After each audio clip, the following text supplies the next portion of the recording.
Bonjour et bienvenue. Vous écoutez l'épisode 78 de Quinoa, le podcast qui sème les graines d'une vie plus saine et plus digeste.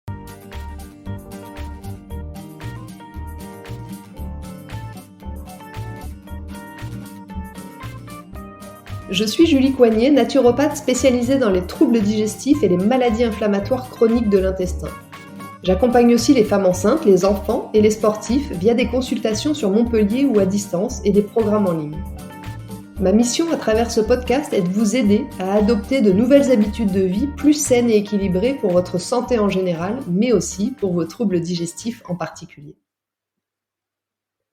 Dans ce 78e épisode de Quinoa, nous allons parler des différentes théories alimentaires et du fait que pour la grande majorité d'entre elles, elles ne fonctionnent pas. Mais avant d'entrer dans le vif du sujet, j'aimerais comme chaque semaine remercier celles et ceux qui prennent quelques minutes pour me laisser 5 étoiles et un petit commentaire sur Apple Podcast. Vos petits mots me remplissent de joie à chaque fois et en plus, ils permettent à mon podcast de gagner en visibilité. Alors ne vous en privez pas. D'ailleurs, pour vous faciliter la tâche, je vous ai mis le lien direct dans la description de l'épisode. Cette semaine, j'aimerais tout particulièrement remercier Sarah Act qui dit « Une pépite, un podcast que je conseille à tout le monde, bravo, passionnant et hyper agréable à écouter. » Merci Sarah, merci du fond du cœur pour ce joli message. Allez, sur ces belles paroles, c'est parti pour l'épisode du jour. Dans un premier temps, je dois commencer par vous expliquer la théorie du sac de pierre. Vous connaissez ? Imaginez que vous avez tous un gros sac bien rempli que vous portez sur le dos, représentant votre alimentation. Dans ce sac, on y trouve normalement, idéalement, des glucides, c'est-à-dire tous les féculents, le riz, les pâtes, les feuilletés, le pain, les farines, les pommes de terre, les biscuits, les gâteaux, les viennoiseries, les bonbons, etc. Il y a aussi dans votre sac des protéines, animales ou végétales, de la viande, des poissons, des œufs, des légumineuses. On y trouve également des légumes, courgettes, haricots verts, brocolis, des crudités, carottes, betteraves, des fruits frais, des fruits secs, et puis des huiles, des boissons comme le thé, le café, les sodas, l'eau ou encore l'alcool. Selon ce que vous mangez, votre sac à dos est plus ou moins lourd. Selon la quantité et les aliments que vous avez l'habitude de consommer, votre sac à dos évolue. Vous comprenez l'idée ? Eh bien, lorsque vous commencez à suivre un régime alimentaire, une nouvelle théorie alimentaire que vous avez lue ici ou là, la plupart du temps, vous supprimez un groupe ou plusieurs groupes d'aliments de vos repas. Et de ce fait, votre sac à dos devient plus léger. Prenons un exemple. Imaginons que vous ayez toujours été omnivore. C'est le régime classique. Puis pour X ou Y raison, vous décidez un jour d'enlever les féculents et les sucres de votre alimentation, soit toute la famille des glucides. Parce que vous avez entendu que c'était la meilleure solution pour perdre du poids et en plus les glucides seraient nuisibles pour les connexions des neurones et puis aussi pour le diabète. Bref, banco, vous avez trouvé la solution à tous vos problèmes. Forcément, votre sac à dos devient immédiatement beaucoup plus léger sans cette famille d'aliments. Du coup, vous constatez rapidement que votre digestion est beaucoup plus facile et que par conséquent, vous avez beaucoup plus d'énergie, vous vous sentez plus léger, vous dormez mieux, vous perdez peut-être même un peu de poids, bref, c'est le top. Mais, parce que je suis désolée de vous le dire, mais il y a un mais, au bout de quelques mois, vous commencez à sentir quelques désagréments.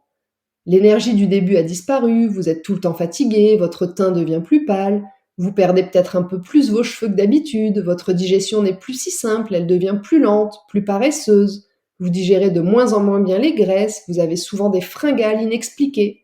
Rassurez-vous, tout ceci est un grand classique et ça s'explique parfaitement bien. Pendant les premières semaines, comme vous avez allégé votre sac de pierre, vous avez par la même occasion allégé votre digestion. Donc comme on le disait plus haut, vous avez libéré de l'énergie qui était utilisée à digérer et vous vous sentez globalement plus légère, plus en forme. Mais cette phase ne dure pas. Enfin, elle dure plus ou moins longtemps en fait, selon les personnes. Mais ce qu'il se passe en fait, c'est que vous allez vous carencer et votre corps, pour compenser, va aller puiser dans vos réserves minérales, qui ne sont pas infinies. Donc vous allez petit à petit vous carencer et perdre tous les bénéfices retirés au début. Et ce, figurez-vous, quelle que soit la catégorie d'aliments que vous aurez choisi de supprimer, que ce soit la famille des glucides, celle des protéines ou bien même les légumes. En fait, ce que je veux vous expliquer, c'est que quels que soient les aliments que vous allez supprimer, forcément, puisque vous en enlevez, ça va alléger votre sac à dos et donc votre tube digestif. Mais par contre, au niveau cellulaire, lorsque vos réserves seront épuisées, au bout de quelques semaines ou de quelques mois, des pathologies de carence vont apparaître avec les symptômes qu'on vient de citer. Fatigue chronique, fringales, fonte musculaire, perte de cheveux, baisse de la libido et troubles digestifs. Eh bien, c'est ça la théorie du sac de pierre. Quelles que soient les pierres que vous enlevez, votre sac à dos devient forcément plus léger. Mais par contre, à force, en nutrition en tous les cas, des manques vont venir se créer. Et c'est pourquoi la plupart des théories alimentaires, comme le régime frugivore, cétogène, dissocié, vegan ou encore sans gras, ne fonctionnent pas. Enfin, pas sur la durée, pour être tout à fait exact. Ces régimes peuvent être intéressants et utiles ponctuellement, ça je dis pas le contraire, pour répondre à des objectifs bien précis, mais par contre, attention sur la durée. Et puis autre chose, lorsque vous supprimez une catégorie d'aliments, vous compensez la plupart du temps en augmentant votre consommation d'autres choses. Et c'est pas bien mieux, parce que chaque famille d'aliments doit être apportée au corps en quantité mesurée et équilibrée. En excès ou en manque, ça crée toujours des troubles. Je vous donne quelques exemples. Un excès de fruits provoquera à force de la déminéralisation, de l'ostéoporose, des caries, une frilosité excessive, une peau sèche ou de l'épuisement. Quant à l'inverse, un manque de fruits pourra être la cause de carences et de constipation. Idem pour les légumes. Un excès de légumes provoquera à force des ballonnements, des colites, de la diarrhée, des gaz, une malabsorption, des crampes ou des douleurs abdominales liées à la surconsommation de fibres, quand un manque de légumes, comme pour les fruits, induira plutôt des carences et de la constipation. En ce qui concerne les céréales, les glucides en excès, vous risquez l'obésité, les fermentations, une sursollicitation de votre foie, des poumons surchargés, quand un manque de glucides, de féculents entraînera plutôt de la fatigue, de la frilosité et un amaigrissement.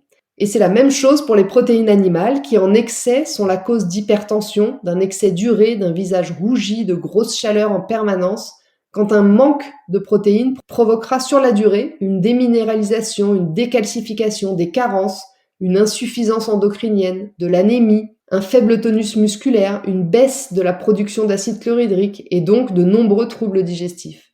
Bref, vous avez compris l'idée, je pense. En fait, le corps a besoin d'un peu de tout dans les bonnes proportions, adaptées à vos besoins selon votre âge, votre forme, votre rythme de vie, votre activité physique et vos symptômes. C'est pour ça qu'en naturopathie, on parle toujours d'une alimentation personnalisée. J'aimerais finir cet épisode en faisant un petit point plus précis sur différentes théories alimentaires dont on parle souvent en naturopathie et avec lesquelles je suis pas toujours complètement d'accord.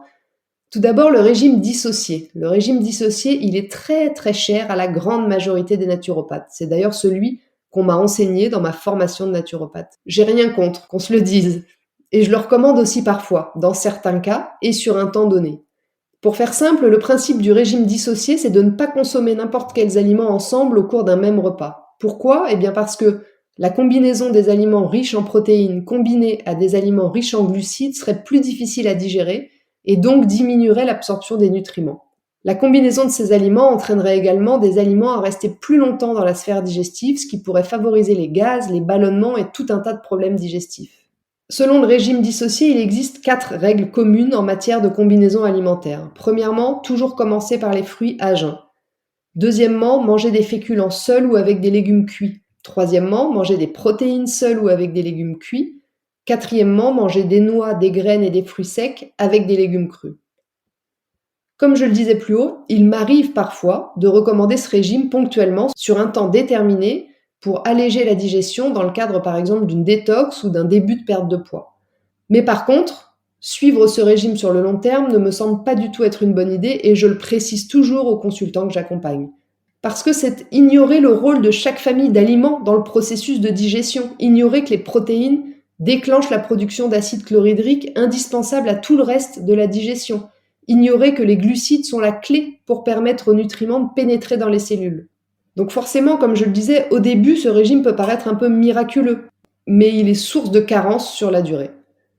Autre problème de ce régime dissocié, selon moi, c'est l'absorption des fruits à jeun. C'est ok pour une personne en bonne santé. Mais si vous devez contrôler votre glycémie à cause d'un diabète, par exemple, eh bien ça sera pas du tout adapté à vous. Parce que manger seul, les glucides sont beaucoup plus rapidement assimilés dans le sang et donc ils font considérablement et rapidement augmenter votre glycémie. Autre problème, lorsqu'on étudie en détail le fonctionnement de la digestion, on observe que certains aliments sont mieux absorbés lorsqu'ils sont combinés avec des graisses, par exemple. C'est le cas pour les vitamines liposolubles. Donc c'est un peu contradictoire avec le régime dissocié. Le seul avantage de ce régime, selon moi, c'est qu'il limite un peu la suralimentation et donc par conséquent, il a souvent de bons résultats sur les troubles digestifs ou la perte de poids ou même la vitalité, dans un premier temps, encore une fois. Autre régime alimentaire très en vogue chez une partie des naturopathes, le crudivorisme. On entend souvent dire qu'il faut manger cru le plus possible, voire intégralement, mais encore une fois, je ne suis pas complètement d'accord avec ça. Même si je ne remets pas en cause le fait que les aliments crus sont les plus riches en nutriments parce que la cuisson en fait perdre une partie, il y a un hic selon moi avec ce régime. Et encore une fois, pour comprendre, il faut savoir une chose.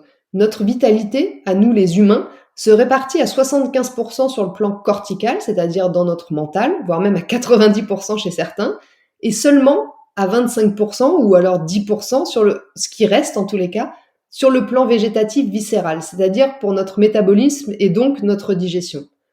Alors que chez les animaux, c'est tout l'inverse. Ils ont en général à peu près 25% de leur vitalité sur le plan cortical, donc mental, et 75% sur le plan végétatif métabolique. Donc leur capital enzymatique de digestion est nettement supérieur au nôtre. L'animal va donc pouvoir digérer totalement le cru sans difficulté, ce qui n'est la plupart du temps pas notre cas. Et si vous avez des troubles digestifs, des ballonnements, je pense que vous n'allez pas me contredire parce que vous devez déjà savoir que les crudités sont pas vos meilleurs amis. Parce que le cru, malgré ses avantages, demande une grande capacité enzymatique de digestion. Le corps doit réchauffer puis digérer le cru, ce qui lui demande un travail bien supérieur à la consommation d'aliments cuits. Un travail que nous sommes donc pour la plupart dans l'incapacité de faire correctement du fait de notre mental prédominant.